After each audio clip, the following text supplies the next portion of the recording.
Magandang hapon mga kababayan. Dito muna tayo magbibigay ng gigil na reaction. Nang mabasa ko to, talagang hindi ako makatulog Nabasa ko to kahapon Anong March 25 pa ito na pinalabas ni Marcos Jr. na makipag-ayos sa China.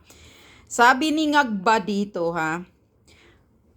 handa nang makipag-ayos sa China si Marcos Jr. Ayon sa Pangulo, hindi na umanong simpleng opsyon ang pagbabago ng relasyon, kundi isang realidad na kailangang harapin. Sa tingin ko, tiyak na mangyayari ito. Hindi na ito isang opsyon lamang. Nangyayari na ito ngayon. I think it's a certain going to happen. I don't think that's something that that is like an option. What the heck? Balik paulit-ulit lang itong statement na to, puki ng ina. Anyway, gigil ako na nakakatawa talaga itong ugali ng Marcos administration na to. Bangag. Ngayon, alam mo na, na kung bakit napaka-importante na ma-align tayo sa China. Ngayon, kay gipit ka na dahil bagsak na ang gobyerno mo, lalapit ka na para ka makakuha ng petrolyo sa China. Ang galing mo. Palakpakan ang putang ina. Okay? Kung ako ang China, close door ko kayo. Hindi kita kausapin. Matapos niyong balahurain si Xi Jinping, matapos balahurain, bastusin ng puki ng inang Taryela na yan, na wala kang salita, wala kang advice kay Taryela na wag gawin niyang pangbabastos kay Xi Jinping. Tapos ngayon, lalapit ka, makipag-ayos ka, magmamakaawa ka sa China. Mayroon akong naririnig na balita kahapon na nagmamakaawa na siya sa China. Bakit hindi ka magmamakaawa sa Amerika? Di ba himod-puwit ka sa Amerika? O ngayon nalalaman mo na pagdating ng mga problema, hindi talaga tutulong ang Amerika sa atin. Talagang makasarili yan. Sarili niyang bansa lang ang tutulungan yan, hindi ikaw, bangag. So ngayon, makipag-ayos ka na, makipag-negotiation ka na sa China. O Taryela, lumayas ka na dyan sa pwesto mo, di ba sabi mo? Na pag makaupo si Sara Duterte, magre-resign ka na. Mag-resign ka na agad ngayon. Dahil ayan, makipag-ayos na si Marcos Jr. sa China. Dahil sa oil, dahil sa petrolyo, o kung ano pang gusto. Sana bangag Marcos Jr. matagal mo na yung iniisip noon. Kaya kung bakit madikit si PRRD sa China dahil para sa kapakanan ng mga Pilipino ang ginagawa niya. Hindi para sa sarili niya, putang ina mo. Talagang hindi ko mapigilan kahit narinig ko tong balita kahapon na makipag-negotiate na daw siya. Kahit ipasantabi muna yung girian sa West Philippine Sea. Kung ako ang China, si Jinping, wag ka nang makipag-ayos. Kasi lumapit lang itong puki ng ina. Marunong lang lumapit itong mga walang kwintang gobyernong Marcos. Dahil nagigipit na sa sitwasyon ngayon. Ba't hindi ka magmamakaawa sa Amerika? Ba't hindi ka magmamakaawa kay Trump? Putang ina mo, himod-puwit ka ng Amerika, di ba? Doon ka. Hindi kayo natuto. At kayong mga pro-America, mga poki ng ina ninyo, hindi kayo natuto ah, sa kasaysayan na yang Amerika, pagdating sa problema, hindi talaga yan tutulong sa inyo. Tingnan nyo, anong ginagawa sa Ukraine? Tinutulungan ba? Iniiwanan din. Ah? Kaya noon si PRRD madikit sa Amerika dahil marami siyang makakalakal, marami siyang makukuha sa China kumpara sa Amerika. Amerika, wala kang mapapala dyan, mga puki ng inayan. Wala kang mapapalang tulong na libre dyan. Kundi tsugiin din ang economy natin. Sa China, at least, maawain sila.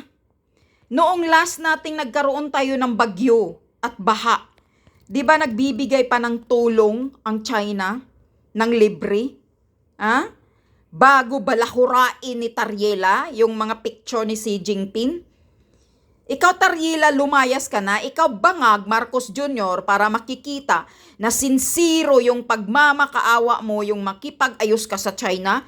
Sipain mo na si Tariela. Sipain mo na yung naggaling-galingan dyan sa West Philippine Sea na mga leader na sekretary mo, puki ng ina. Kung ako ang China, Xi Jinping, huwag kang maniwala dyan kay bangag kasi pinakasinungaling yung hudas na yan. Yan ang dahilan kung bakit ngayon naghihirap ang Pilipinas. Walang budget dahil kinukurakot na ng mga magnanakaw pati yan. Matagal na yan pinasabog ni Maharlika. I must believe Maharlika.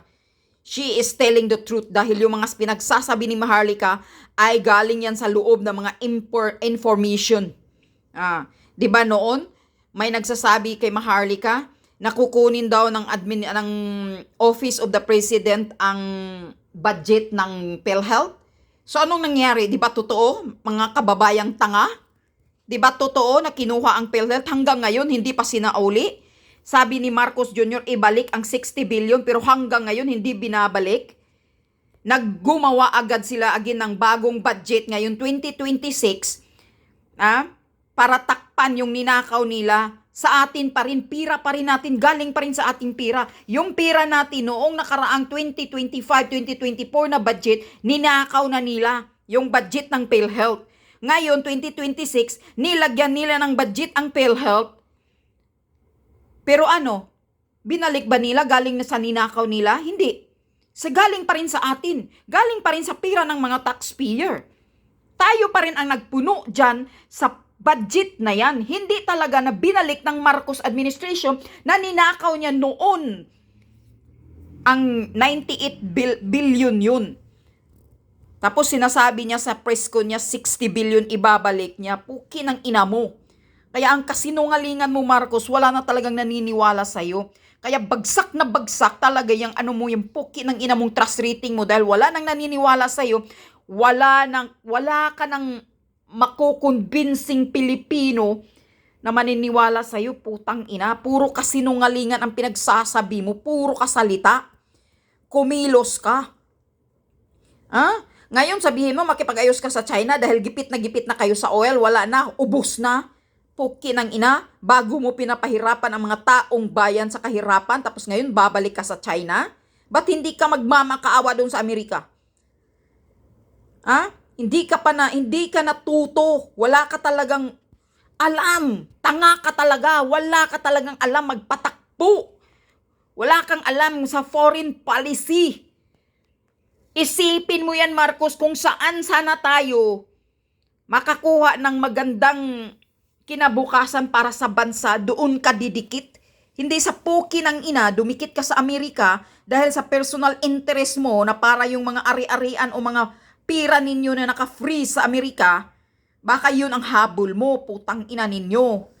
Kaya wala ka talagang kwinta, Marcos, mag-resign ka na, putang ina mo. Mag-resign ka na. Dahil ikaw ang salot, ikaw ang nagpapahirap, ikaw ang problema ng Pilipinas. Dahil wala kang leadership. Kaya ganito, left and right ang pagnanakaw dahil wala kang leadership, wala kang control. Hindi sila nagre-respeto sa'yo, hindi ka nirespeto ni Tambaluslus. Kaya bilyon-bilyon ang nawawalang pera sa Pilipinas. Kaya tayo naghihirap, putang ina, lumayas ka na kung may awa ka pa sa bansa natin. Wala ka na, wala nang maniniwala sa'yo. Iwan mo na yung Pilipinas kasi wala kaming nararamdaman na mayroong presidente ang Pilipinas. May nararamdaman pa kami na mayroong vice president ng Pilipinas. Mayroong Duterteng nagpapatakbo pero sa iyo wala bilang isang presidente. Puki ng ina. Hindi ka marunong. Pamilya mo nga, pinabayaan mo ayon kay Maharlika, ayon pa kay Amy Marcos. Pamilya mo nga wala kang kontrol, wala kang disiplina, puro mga drug addict, pati asawa mo mga cocaine addict, mga anak mo mga cocaine addict ayon kay Amy Marcos. Buong pamilya mo addict. Wala kang kontrol, wala kang leadership bilang ama ng pamamahay mo. Tapos Pilipinas pa ang dadalhin mo? Sa loob ng mag 4 years ka na ngayon, Marcos Jr., mag-4 na taon ka na, puki ng ina. Wala kang nagawang maayos para sa mga Pilipino. Ngayon, ang ginagawa nyo, ayuda para sa petrolyo, subsidy, pero pinapahirapan nyo pa ang mga driver, ang mga putang inang ayuda na yan. Kailangan pa magrepresenta ng mga picture, mga ID, kung ano-ano pang kailangan ninyo, DSWD o sino man namimigay na yan. Putang inang 5,000 na yan. Papahirapan nyo pa ang taong bayan. Hindi nyo na lang ibibigay lahat ng walang mga dokumentong kailangan. Kaya nagkakagulo-gulo. Dahil yan sa ayudang subsidy o kung ano yung 5,000 na yan, putang ina na yan pinabibigay ninyo sa mga driver, mga taga-tsuper. Akala mo yung 5,000 na yan, nakakatulong na yan, putang ina mo, pira namin yan, hindi nyo pira yan. Huwag nyong papahirapan ang taong bayan kung ipamimigay nyo ba yan. Kung totoong galing sa puso na tumulong kayo, walang mga kondisyonis na kailangan ninyong iparepresenta sa mga taong bibigyan ninyo, nakapanggigil ka talaga. Kaya hindi na ako madalas nagsasalita na, sus, grabe, ang sarap. Parang gusto ko nang kainin talaga itong si Marcos Jr., putang ina. Kung may power lang ako. Kung may power lang ako talaga. Matagal ko na kayong nilalampurnas. Kung bigyan lang ako ng power ni Satanas, kaya kung ibinta kay Satanas yung power ko, putang ina ninyo. Talagang grabe ang pagpapahirap ninyo sa mga ordinaryong Pilipino. Tapos ngayon, sinasabi mo, mayroon pang 60 days, 58 days na petrolyo. Hindi pa tayo it is normal. Normal, ang puki ng ama mo, normal. Para sa iyo, normal pa. Nagkagira na sa Iran, normal pa rin sa iyo. Talagang wala kang plano, wala ka talagang advance na plano na para sa kabutihan, kung paano suportahan, kung paano dipinsahan ang kahirapan ng Pilipinas, kung paano na hindi gumagapang sa hirap, sa gutom ang mga taong bayan. Wala ka talaga dyan, Marcos. Kaya totoo ang sinasabi ni Sara Duterte na wala ka talagang, hindi mo talaga alam magpatakbo, hindi mo alam bigit. Huy, Diyos ko po, nakapanggigil, nakaka-high blood tong putang ina na to. Kaya China, wag kayong pumayag. Papahirapan nyo to Sabihin mo kay Marcos Jr., Xi Jinping, doon ka, dumila ng puwit sa Amerika, ba't ka lumapit sa amin? Doon ka sa Amerika. Sabihin mo yan kay Marcos Jr. kasi ginagamit ka lang ngayon. Kayong mga taga-China, ginagamit lang kayo ni Marcos ngayon. Lumapit lang siya. Marunong pala siyang magmakaawa. Marunong pala siyang lumapit. Dahil gipit na. Huwag mong pagbigyan. Bigyan ng lison. Let them suffer. Doon siya pagmamakaawa sa Amerika. Kayong mga anti-China, hoy, mga puki ng ina ninyo, tumulong na ba sa inyo ang Amerika? Putang ina. Tapos ngayon may pa, na ang Amerika gustong magtayo ng paggawaan ng mga kagamitang pangyera dyan sa Pilipinas. Papayag ba kayo niyan? Nauna kayong matigok dyan pag mayroong mga kaguluhan dahil sabi pa nga ng Iran, patuloy itong giyera, ang lahat ng bansa na mayroong US bases, may US base na nakalagay, ay bubombahin din nila. So good luck sa inyo. Dahil sa leader ninyong walang kwenta, tanga, inutil, poki ng ina. Hindi ka pa natuto kay PRRD kung bakit siya madikit sa China. Dahil dyan.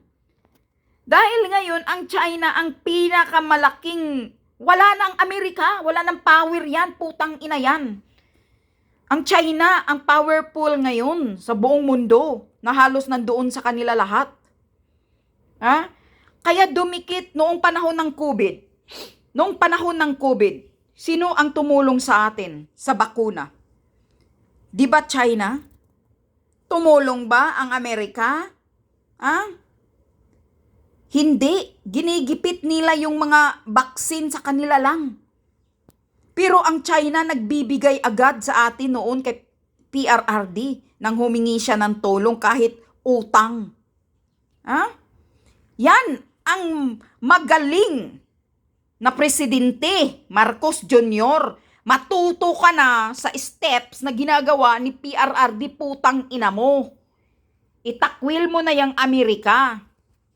Puki ng ina ninyo. Ikaw, Hontiveros. Ikaw Dilima. At ikaw yung pukang asawa ni Sharon Cogita. Kiko Matching. Anong solusyon ninyo dito? 'Di ba mga pro-China, pro-America kayo, anti-China kayo? Kung anong mga pinagsasabi ninyo sa China na kababuyan, kabastusan? Tapos ngayon lalapit kayo sa China, kapal ng mukha ninyo, walang hiya kayo. Kung ako ang China, hindi ko kayo pagbibigyan, putang ina ninyo. Doon ka lumapit sa Amerika dahil doon ka naghimod puwit. Isinalang mo ang Pilipinas sa giyera sa pagpayag na palagyan tayo ng mga US bases.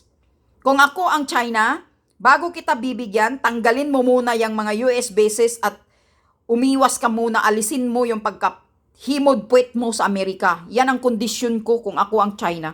Bago ko kayo bibigyan ng petrolyo. Ay putang ina. Kaya nga sabi pa ni Eloy Bugris, poki ng ina. Bilatsing Eloy mo talaga, Marcos ka. Wala ka talagang kwenta. Lumayas ka na lang dahil ikaw ang nagpapahirap sa Pilipinas. Ikaw ang problema dahil wala kang kontrol sa administrasyon mo. Lahat magnanaka, wala kang ginagawa. Pati ikaw, nakikinabang ka kasi. Kaya pinagdidipinsahan ka ng mga alipuris mong mga magnanakaw dahil may kickback ka rin. O ano yung sinasabi ng 18 Marines? Diba, nagdi-deliver sila ng ilang malita sa bahay mo, sa Ilocos? Putang ina ninyo. Magnanakaw ka, poki ng ina mo. Tulad ka ng ama mo at ina mong mga kawatan. Talagang kawatan. It runs in your blood, Marcos, mga magnanakaw. Poki ng ina ninyo. Kayo ang nagpapahirap sa Pilipinas ngayon. Dahil ninakaw nyo lahat, tapos sasabihin mo walang budget, walang pera. Pero pag magnakaw kayo, bilyon-bilyon, nakatago, malita-malita, andoon kung saan-saan ninyo sinisiksik na mga bahay ninyo. Bumibili lang kayo ng bahay para taguan ng mga malita-malitang ninakaw ninyo sa amin. Puki ng ina ninyo. Wala ka talagang kwenta. Ikaw ang presidente, ikaw ang leader, ikaw ang ama ng bansa. Pero pinabayaan mong ganitong balahurain ang mga ordinaryong Pilipino, ganitong nakawin dahil kasabwat ka, putang ina mo. Yan ang sinasabi ni Maharlika at ng mga 18 Marines, kasabwat ka, puki ng ina mo. Ilang bilyonis ang dinideliver sa inyo, inubos nyo lahat ang huling sintimo. Ano na ang nangyari sa Maharlika funds? Wala nang balita ang Maharlika funds. Dati, binilis-bilisan para makatulong sa mga investor. May mga investor ba? Nga. Zero. Walang investor ang Pilipinas. Sino bang mag-i-invest? Nakaliwat kanan. Ang kriminalidad, patayan, barilan, saksakan. Drug addict. Kaliwat kanan. Mayroon bang mag-invest sa bansang magulo? Bansang walang kwintang magulong puki ng ina dahil sa leadership mo? Na wala kang kwintang presidente? Tapos ngayon, marunong ka palang makipag-ayos sa China, puki ng ina mo, bilatsing iloy mo. Yan ang sasabihin ko sa'yo. Kung ako ang China, papahirapan kita. Yan ang katotohanan. Tanggalin mo muna yung taryila mong, para yung ilong niya lang ang malaki pa sa mukha niya. Tanggalin mo na yan, taryela na yan, na naggaling-galingan yung putang ina niyan. So anong naano mo?